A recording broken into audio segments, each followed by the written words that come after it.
Bonjour à tous et bienvenue dans cette nouvelle vidéo. Je voulais vous partager un peu une petite réflexion que j'ai depuis mon réveil en fait. Là, il est 8 heures, je me suis réveillé à 6 heures et dès que je me lève, en fait, j'ai toujours des pensées qui commencent à arriver. Donc mon cerveau il bouillonne, donc impossible de me rendormir comme ça. Et j'ai pensé à ma rencontre d'hier, puisque j'étais en chemin en fait pour la Casamance où je suis actuellement, dans le sud du Sénégal.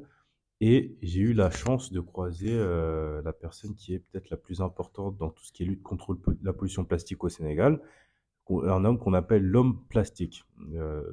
Modou Fall qui, depuis 20 ans, lutté contre, ce fléau, qui sensibilise les gens qui se drapent de déchets plastiques et qui vraiment va porter sa voix pour sensibiliser, pour montrer les dégâts sur l'environnement, mais aussi sur la santé et sur le bien-être, ainsi que sur, l'environnement. En fait, rencontrer cette personne m'a fait me rappeler à quel point il fallait être, combatif, dans, les choses, qui nous tiennent à cœur quoi, finalement. Et ça vient un peu en lien avec, mes précédentes vidéos où je parlais de l'ambition, voilà, il faut les remettre à zéro. Et c'est vrai que parfois, je peux avoir un discours, même une attitude qui peut être un peu défaitiste où, je donne l'impression d'avoir complètement abandonné, mes objectifs, mes rêves et tout. J'avais même dit dans une vidéo, oui, je me voyais pas gérer des gens parce que ça me saoule et tout. Mais en regardant la réalité des faits, je gère déjà des gens, je manage un peu des gens et en fait, c'est pas si compliqué que ça. C'est juste que des fois, je me donne, les images que j'ai quand je parle de certains sujets sont pas forcément raccord avec la réalité, sont pas forcément raccord avec ce que je pense au fond. Donc, je peux avoir un discours contradictoire. Que je le veuille ou non, en fait, là, c'était involontaire, mais je peux changer d'avis de manière totalement volontaire et ça, c'est quelque chose que j'ai accepté en moi.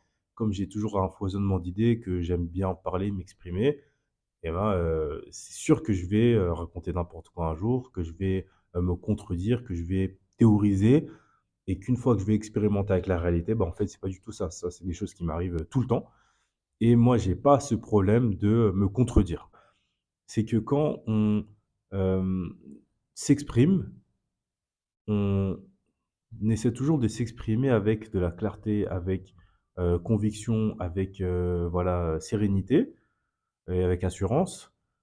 Mais à un moment donné, on peut se rendre compte qu'on s'est trompé, que voilà, on n'avait pas forcément le bon point de vue, qu'on n'avait pas la bonne opinion et c'est peut-être un peu difficile de remettre ça en question.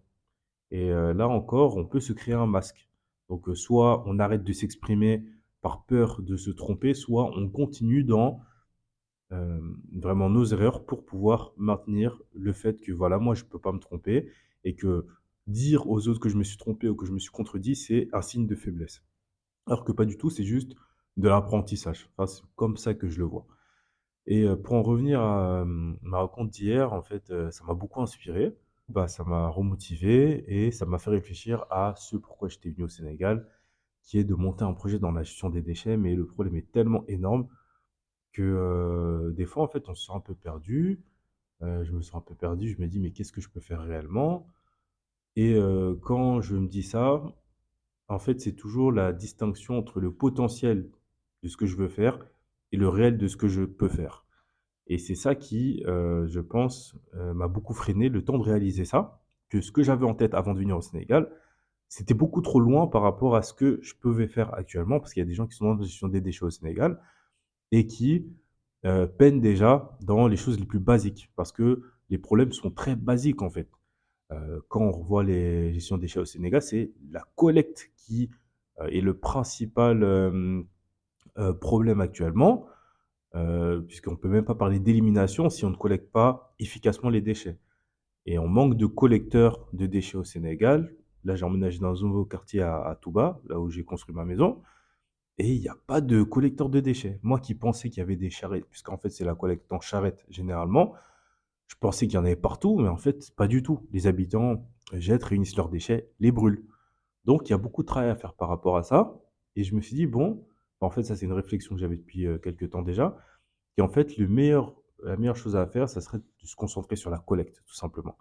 Trouver, un terrain avec les municipalités, leur dire: «Voilà, bon, moi, je veux faire la collecte».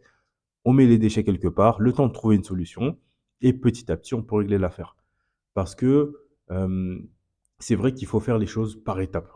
Et bien souvent, en fait, on a tendance à vouloir se précipiter vers le maximum du maximum du maximum, alors que il faut toujours commencer par la base, quoi. Quand on commence le sport, voilà, on fait des pompes. Tu fais tes 5 premières pompes, tu es fatigué, tu arrives pas.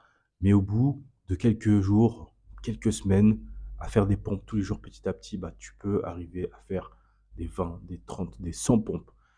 Et c'est une approche que j'ai théorisée, que je commence à assimiler, mais que je devrais beaucoup plus pratiquer, que je pratique déjà dans mon quotidien, pour mes trucs un peu personnels et tout. Mais dans mon travail professionnel, il faut que je m'y mette plus. J'ai commencé. Voilà, j'ai commencé.